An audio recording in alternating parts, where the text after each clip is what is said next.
La parole de Dieu dans le livre de Genèse. Genèse chapitre 16, du 1er au 3e verset.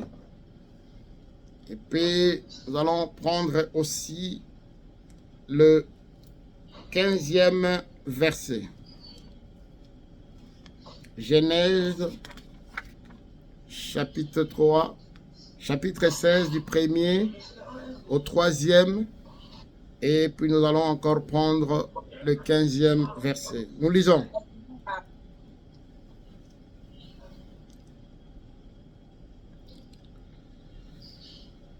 Sarai, femme d'Abraham, ne lui avait point donné d'enfant. Elle avait une servante égyptienne nommée Agar. Et Sarai dit à Abraham, voici l'Éternel m'a rendu stérile. Viens, je te prie, vers ma servante. Peut-être aurai-je par elle des enfants. Abraham écouta la voix de Sarai. Alors Sarai, femme d'Abraham, prit Agar, l'Égyptienne, sa servante, et la donna pour femme à Abraham, son mari. Après qu'Abraham eut habité 10 années dans le pays de Canaan. Agar enfantant un fils à Abraham, et Abraham donnant le nom d'Ismaël au fils qu'Agar lui enfanta. Bien-aimés dans le Seigneur, je voudrais qu'on partage quelque chose ce jour au travers de ce thème. De qui es-tu fils?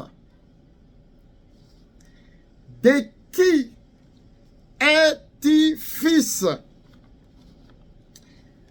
Nous avons cette histoire que nous connaissons très bien de la naissance d'Ismaël. Bien-aimé, ici, il y a la solution humaine proposée par Sarai. Je ne parle pas de Sarah, je parle de Sarai. La solution humaine proposée par Sarai. Quand elle a vu que les jours avançaient et que l'enfant ne venait pas, elle est allée voir son mari pour une solution humaine. Et là, elle va s'adresser à son mari en disant que le Seigneur, le Dieu que je sers, m'a rendu stérile. Je me pose une question.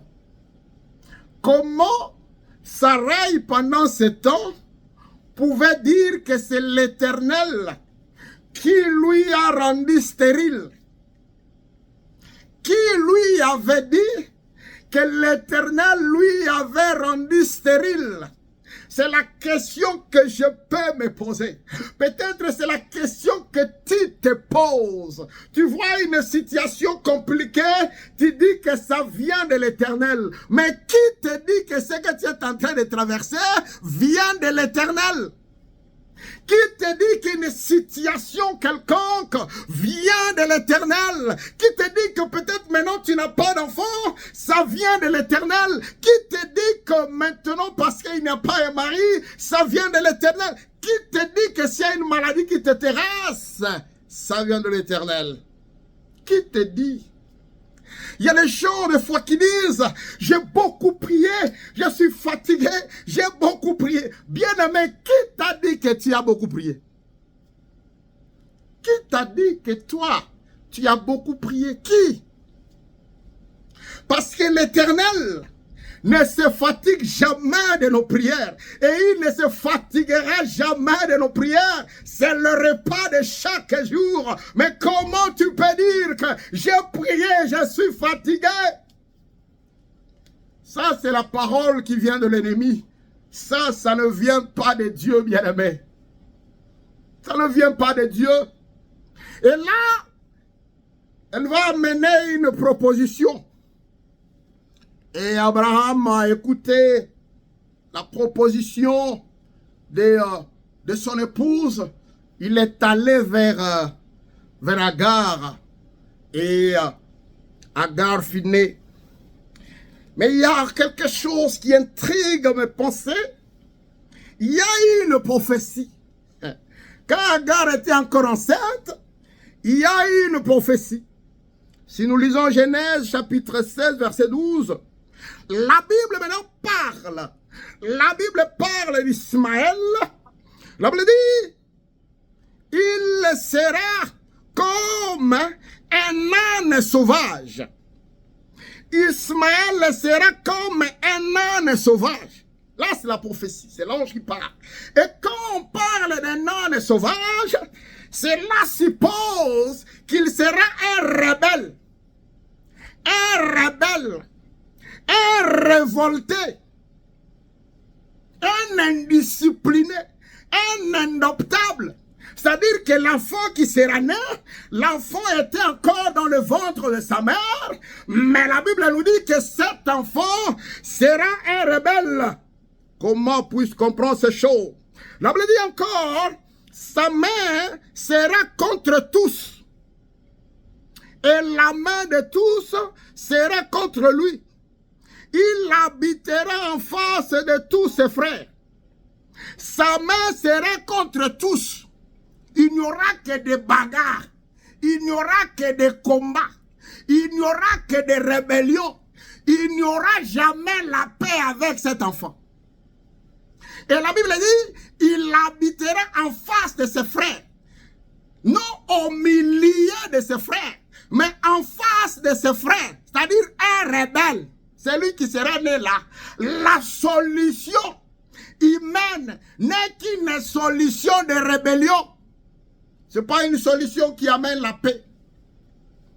Ce n'est pas une solution, bien aimé, qui amène la paix. Là, il y a un enfant. Un enfant qui devrait naître. Mais c'est un rebelle. Parce que ça ne vient pas de Dieu. Il ne vient pas de Dieu. Peut-être tu es étouffé. La situation ne marche pas. Tu t'es permis même d'aller voler le mari d'autrui. Tu voles le mari d'autrui. Tu crois que cette solution va t'amener où? Ça ne va t'amener nulle part. Parce que cette solution ne vient pas de Dieu. Amen.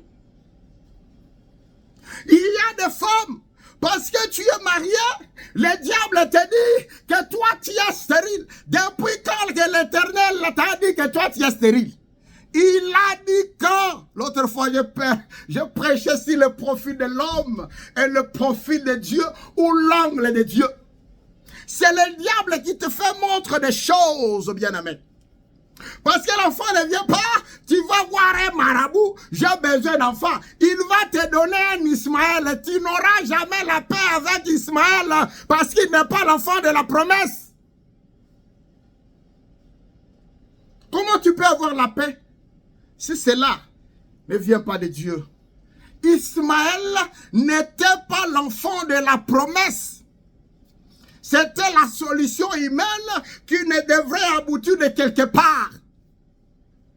Attends encore l'heure qui arrivera pour toi, bien-aimé.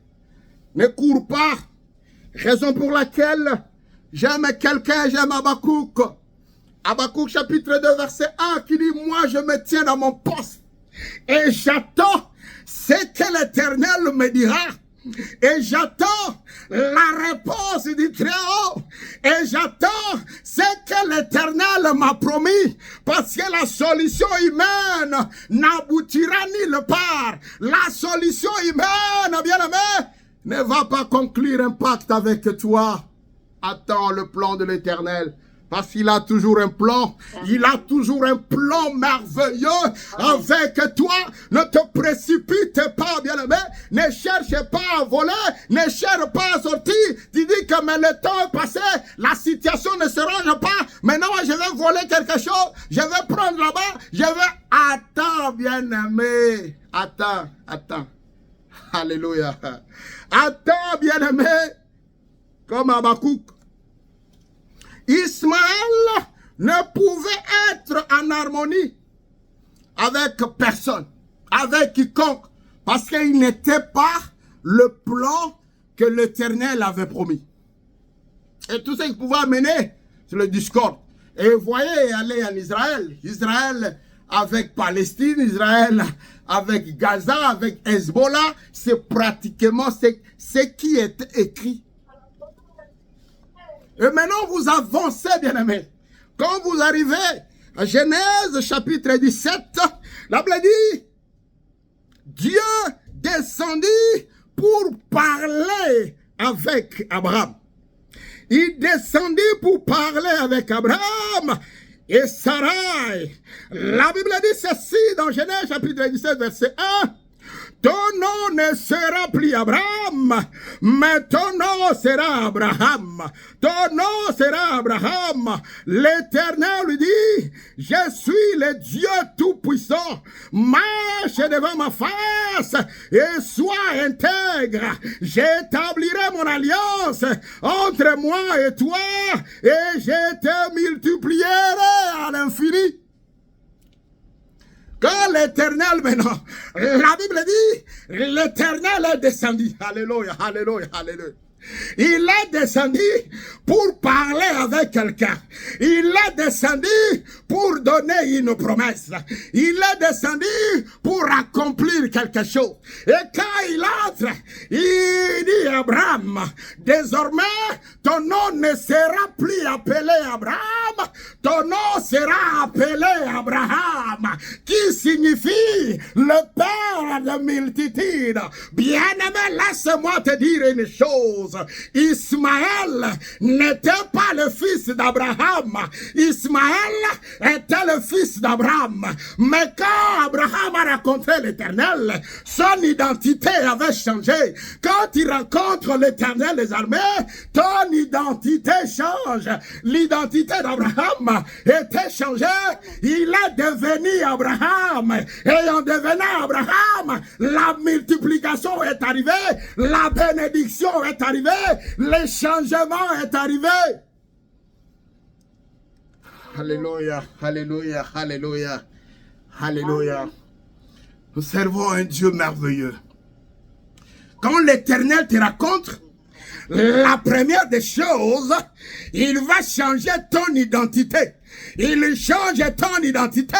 Il te transforme. Il a vu qu'il y a une solution mondaine. Une solution mondaine entre Abraham et Sarai qui a conduit à Ismaël. L'Éternel est venu avec une autre solution. La solution d'Isaac devrait commencer par le changement d'identité. Ta bénédiction va commencer par le changement de ton identité.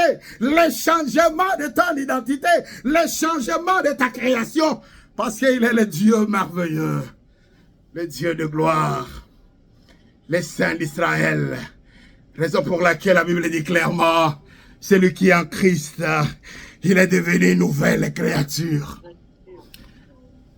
Il est devenu une nouvelle créature. On a compris ce qui s'était passé, mais l'Éternel est descendu, que tu auras un enfant. Tu es le père de multitudes. Et cet enfant s'appelle Isaac.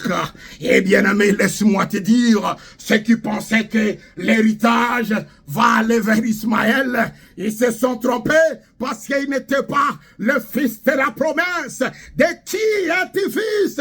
Tu es le fils d'Abraham ou le fils d'Abraham? Pose-toi des questions. Je suis le fils d'Abraham, le fils de la promesse, le fils de la promesse, le fils de la bénédiction, parce que je sais que celui que moi je sers, il est un Dieu vivant, un Dieu merveilleux, un Dieu puissant.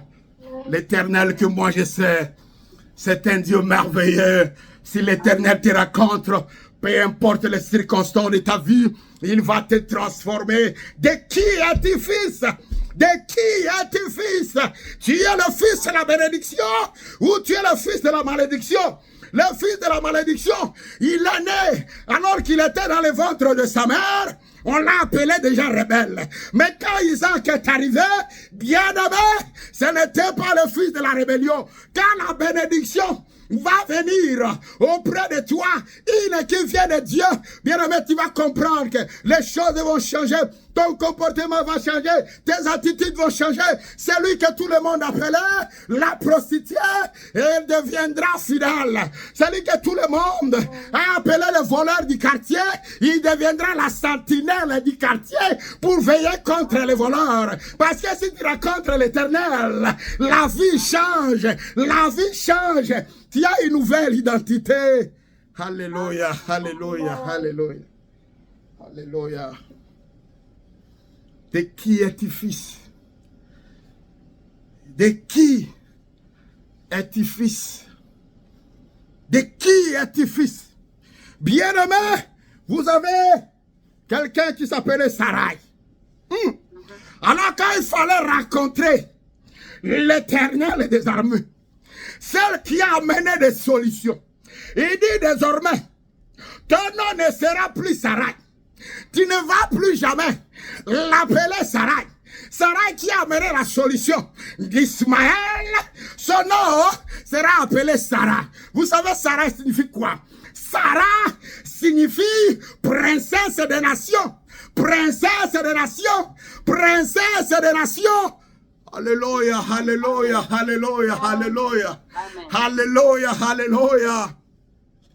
La solution humaine n'amènera nulle part. Restez branchés.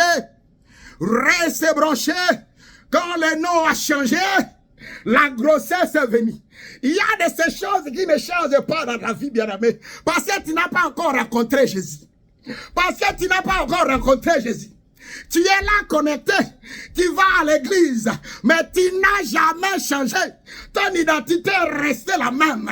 Comment la situation va changer?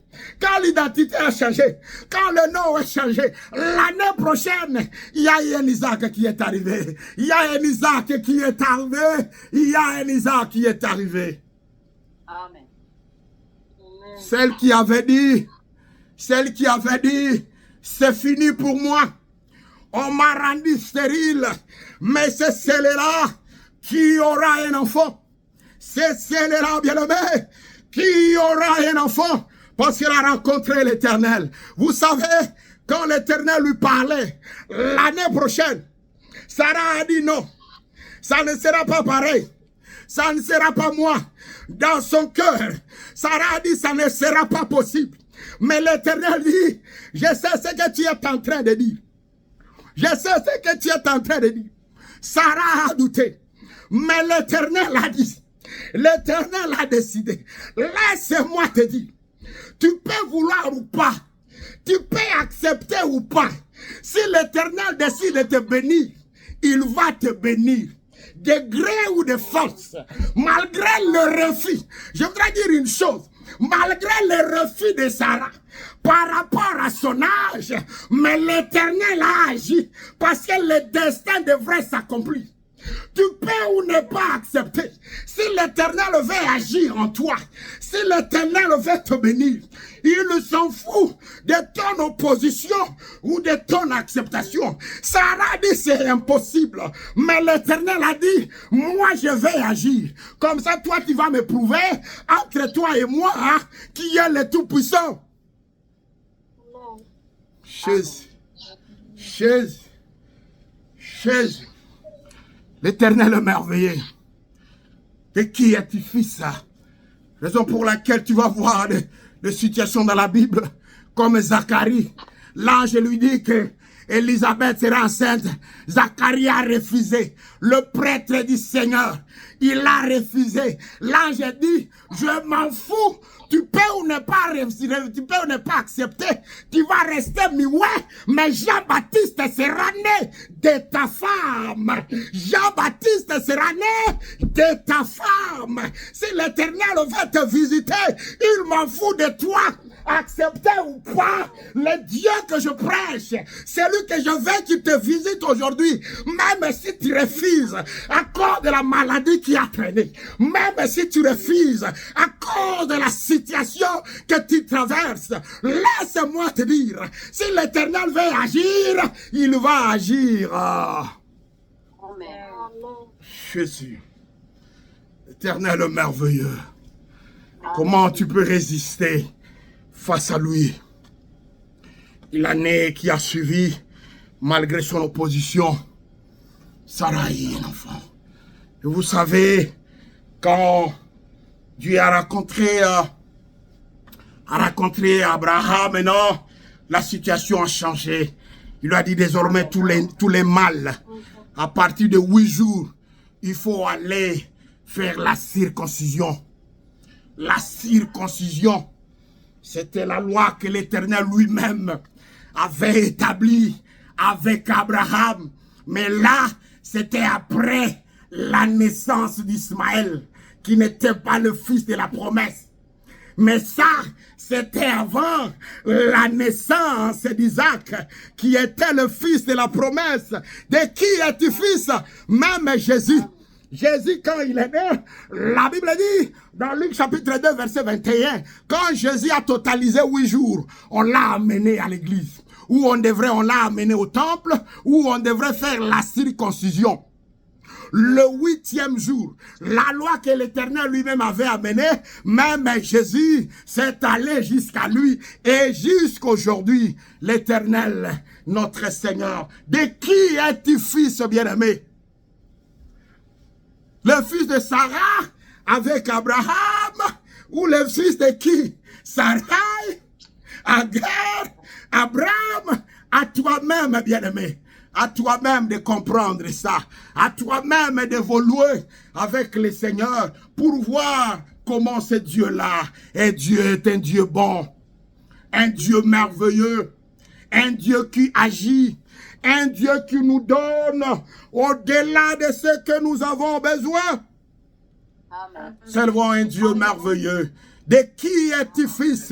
Et vous allez comprendre que l'Ismaël, sa génération, vous connaissez ça très bien. Comment ça s'est passé, comment ça évolue. Mais je m'aimerais dire une chose. Toujours de ce ventre-là de Sarah est sorti le lion de la tribu de Juda. Il s'appelle Jésus-Christ. Parce que Jésus-Christ, c'est le lion de la tribu. Le lion de la tribu de Juda. Juda était le fils de Jacob. Jacob était le fils d'Isaac. Et bien aimé, Isaac, c'est le fils de Sarah. Voilà comment la postérité a évolué. Mais de l'autre côté, je ne sais pas. De qui es-tu fils? Tu es le fils de qui, bien-aimé? Le fils d'Abraham. Le fils de la promesse. Parce que si tu es le fils de la promesse, ne t'agite pas. Malgré l'ouragan, malgré le vent, malgré la tempête, si tu es le fils de la promesse, alléluia, il y a une ancienne alliance qui a été conclue entre Abraham et son Dieu. À la nouvelle alliance, je suis le fils de la promesse au travers de Jésus-Christ, au travers de la nouvelle alliance. À son nom glorieux, le nom de Jésus, le Dieu que nous célébrons, le Dieu que nous adorons, l'Éternel que nous aimons. De qui es-tu fils? Alléluia, alléluia, alléluia, alléluia. Amen. De qui es-tu fils? De qui es-tu fils, bien-aimé? Ne doute pas de la promesse de Dieu. Ne dis pas que c'est fini. Ne dis pas que ça ne va plus entrer et ça ne va plus marcher. L'Éternel peut agir. Le Dieu peut faire encore de grandes choses. Alors que Sarah pleurait, m'a dit non, ce n'est pas Ismaël. Le profil de l'Éternel voyait un Isaac qui bougeait dans le ventre. Mais le profil de Sarah, il n'y avait rien dans le ventre. Malgré ce que tu traverses, l'Éternel est merveilleux. Le profil de l'Éternel, il est le Dieu merveilleux, le Dieu puissant. Le changement d'identité, c'est Dieu. C'est celui qui change l'identité. Que ce Dieu-là puisse aussi changer ton identité. Nous allons comprendre ici, bien-aimés, nous avons une génération. Parce que l'écart entre Ismaël et Isaac était pratiquement de 14 ans. Je peux dire ou conclure, c'était les deux enfants d'une même génération. Une même génération, mais de deux destinées différentes. Une même génération, mais de destinées différentes. La destinée, bien aimé, chacun a sa destinée. Ton destin est différent de ton frère. Même si vous êtes nés du même père, de la même mère, la manière que l'Éternel va agir en toi, ce n'est pas de la même manière qu'il va agir à ton jumeau, ou à ton frère, ou à ta sœur. Vous pouvez être de la même génération, mais bien aimé, la destinée est différente. Si l'Éternel veut te visiter, il s'en fout de tes frères, il s'en fout de ses sœurs, de ceux que tu appelles comme sœurs, parce que lui veut agir dans toi. L'Éternel est merveilleux. Il y a toujours les gens qui disent, mon frère a échoué, moi aussi j'attends que je vais échouer. Ma sœur a échoué, moi aussi j'attends que je vais échouer. Qui t'a dit ça, bien-aimé? Enlève ça, être né de la même famille, mais vous n'avez pas le même destinée. L'Éternel qui agit, l'Éternel qui choisit, l'Éternel qui sait établir. Oh, nous servons un Dieu merveilleux. Nous servons un Dieu merveilleux. Nous servons un Dieu merveilleux. C'est lui qui a choisi Jacob, malgré avec son frère, ils étaient dans le même ventre, malgré avec son frère, ils étaient les jumeaux, mais l'Éternel lui a choisi, l'Éternel lui a choisi, et quand l'Éternel t'a choisi, il change ton identité, rien n'est tard. Tard par rapport à qui?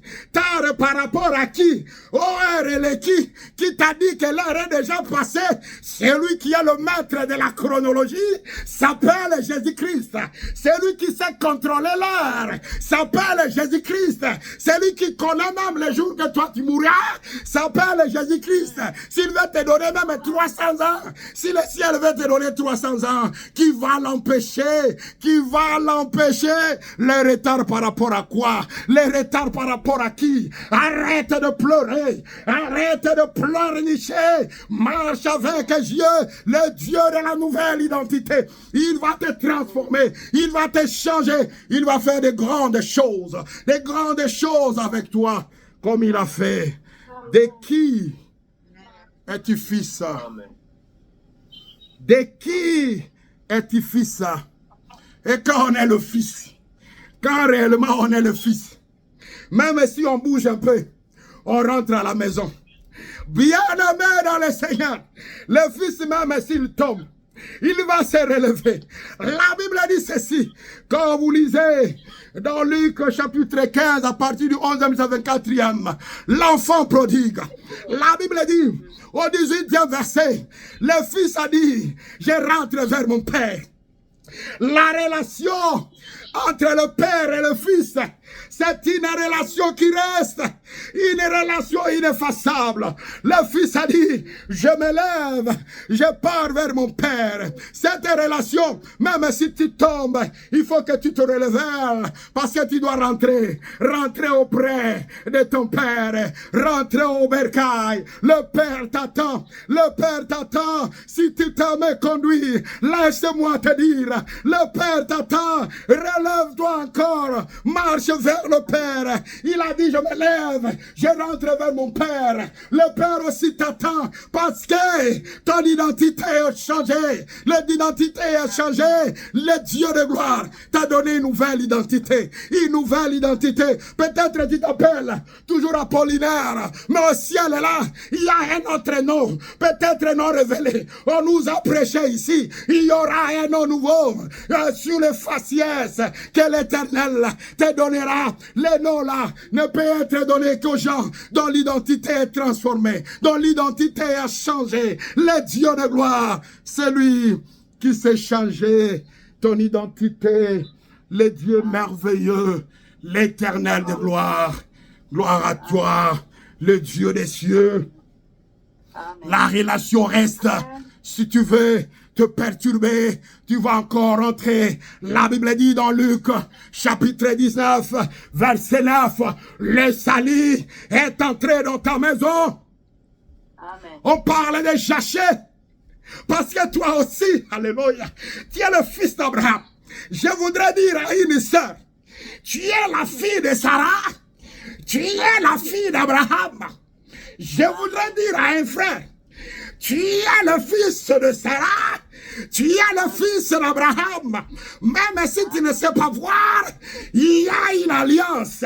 Tu es le co-héritier. La Bible dit, nous sommes les co-héritiers. Les co-héritiers du royaume. Ce n'est qu'un héritier ou un co-héritier qui peut hériter quelque chose du royaume, quelque chose d'Abraham.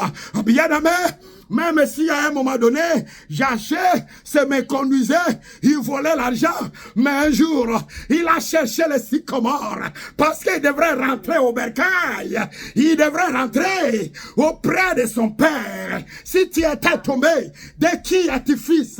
Relève-toi, marche encore, cours encore, ton identité est changée, et l'Éternel, le Dieu de gloire, ne t'abandonnera pas, ne te laissera pas, il te prendra par sa main puissante, et il va avancer avec toi. De qui es-tu fils, bien-aimé? Le fils d'Ismaël. Oh, bien-aimé, cette génération ne donnera pratiquement rien. Nous sommes avec Jésus, avec la nouvelle alliance. Peu importe ce que le monde me dit, même peu importe ce que toi-même tu te dis, de toi-même comme Sarah, mais l'Éternel qui change l'identité va agir. Peu importe ce que tu peux aimer ou pas, pour aller avec toi dans des dimensions que le monde ne peut pas comprendre. Parce qu'il s'appelle l'Éternel, il s'appelle Jésus, il s'appelle notre Dieu. Bien-aimés dans le Seigneur, nous allons prier. Nous allons prier. Nous allons prier. Nous allons prier.